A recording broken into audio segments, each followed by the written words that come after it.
करायला समर्थ आहे. त्यात तुम्ही असंही म्हटलं आहे की तुमच्या जी नातलग असते मित्रमंडळी म्हणजे रमेश राऊत आणि सुजित पाटकर यांच्या कार्यालयावर घरावर छापे ना पडले इतर पण काही होते आणि त्याची माहिती पंतप्रधान कार्यालयात ईडीचे संचालक संजय मिश्रा यांनी पंतप्रधानांना दिली. हे सगळं आहे घडलं ना होतं? आहे ना. संजय मिश्रा जाऊन प्रधानमंत्र्यांना ब्रीफ करत होते की या देशातला कितीतरी मोठा घोटाळा आम्ही उघडकीस आणलेला आहे. साले घोटाळा म्हणतात आ किती 1500 करोड 1600 करोड हे ईडीचे संचालक तेव्हाचे जाऊन ब्रीफ करत होते प्रधानमंत्री कार्यालयात. सगळे नौटंकी चालू होती, बकवास. पण मग याचं या पुस्तकामध्ये त्याविषयी सगळं आलेलं आहे. आता ते पुस्तकाचं तुम्ही कथाकथन माझ्याकडून कशाला करून घेताय? संध्याकाळी प्रकाशन होऊ द्या.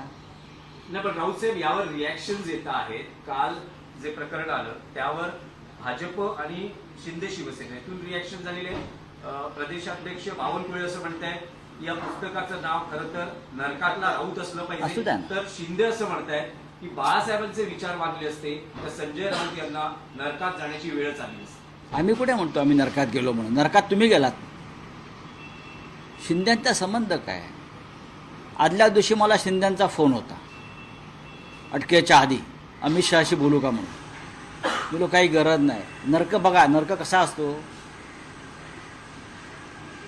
बोलू का मी वर? एस टी शिंदे वर बोलू का? बोलो वर बोलला तरी तुमच्या पक्षात मी येणार नाही म्हटलं.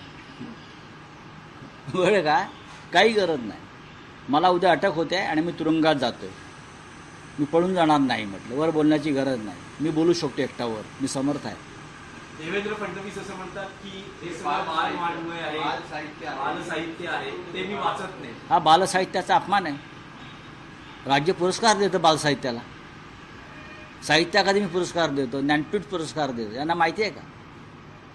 देवेंद्र फडणवीस हे मुख्यमंत्री आहेत, एवढीच त्यांची लेवल आहे, बाकी काय नाही. बघा, त्यांनी पुस्तक वाचावं, सत्य स्वीकारावं. जशी त्यांनी ट्रम्पची युद्धबंदी स्वीकारली, प्रेसिडेंट ट्रम्पने लादलेली युद्धबंदी स्वीकारली आणि आता तिरंगा यात्रा काढतायत, तसे त्यांनी या पुस्तकातलं सत्य स्वीकारा. एवढंच मी सांगतो. राऊत साहेब, तुम्ही असं म्हणतात की एकनाथ शिंदेचा फोन आला होता. खरं तर पक्ष फुटीनंतर झालं होतं. पक्ष फुटल्यानंतर एकनाथ शिंदेचा पूर्ण गट बाजूला तेव्हा ते मुख्यमंत्री होते. तरी ते तुम्हाला मदत करण्यासाठी